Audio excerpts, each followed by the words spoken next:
bí àlá ni ìròyìn náà ló jẹ́ fún ọ̀pọ̀ àwọn tó máa ń gbajúgbajà àáfàá ilẹ̀ Yorùbá náà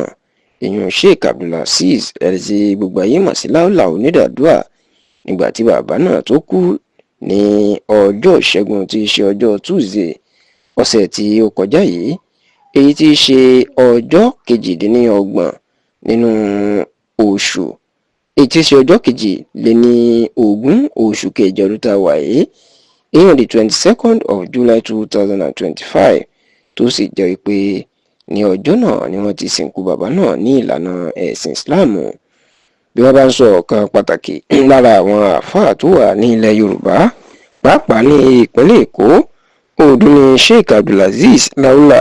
tí gbogbo ayé máa ń pè ní Onídàádúrà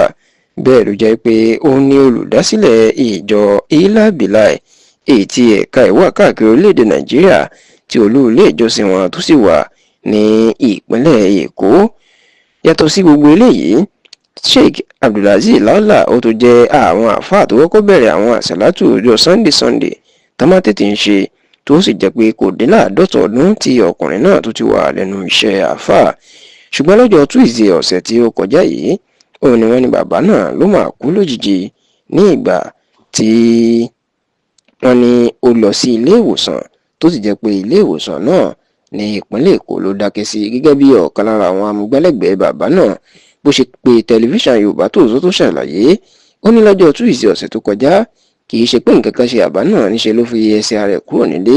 tó lóun fẹ́ lọ ṣe àyẹ̀wò ara ìtòlóyìnbó ń pè ní medical check-up ní ilé ìwòsàn kan tá a forúkọ bò láṣìírí tó wà lọ́nà U-turn nìyẹn nítòsí Abúlé Ẹ̀gbá ní ìpínlẹ̀ Èkó.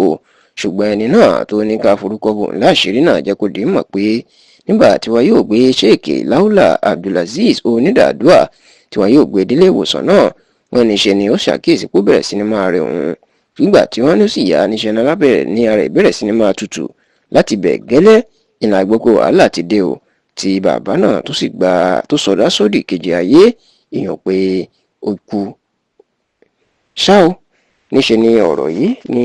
ó ṣe àwọn èèyàn ní kàyéfì nítorí pé ọ̀pọ̀ àwọn èèyàn gbọ́ pé Sheikh Láúlà ipò ṣe àìsàn rárá bẹ́ẹ̀ ló jẹ́ pé ọ̀pọ̀ àwọn mùsùlùmí àti àwọn àfáà ni wọ́n ti ń ṣe ìdárò Sheikh Láúlà Onídàádúrà náà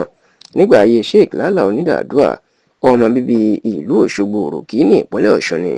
bẹ́ẹ̀ ni yóò ti súnmọ́ 100 ọdún ìyún 80 years. Ó ṣe pàtàkì láti jẹ́ kí ẹ mọ̀ pé ọ̀rẹ́ ẹni Sheikh Láúlà àti olùdásílẹ̀ orin fújì olóògbé Síkírù Àyìndé Agbájé Ọlábalógun ẹtì ògbà yìí mà sí Barrister ṣùgbọ́n tó jẹ́ pé bí Barrister bóun ṣe padà yà sídìí iṣẹ́ fújì òní Sheikh Láúlà lòún yà sídìí iṣẹ́ àáfàá.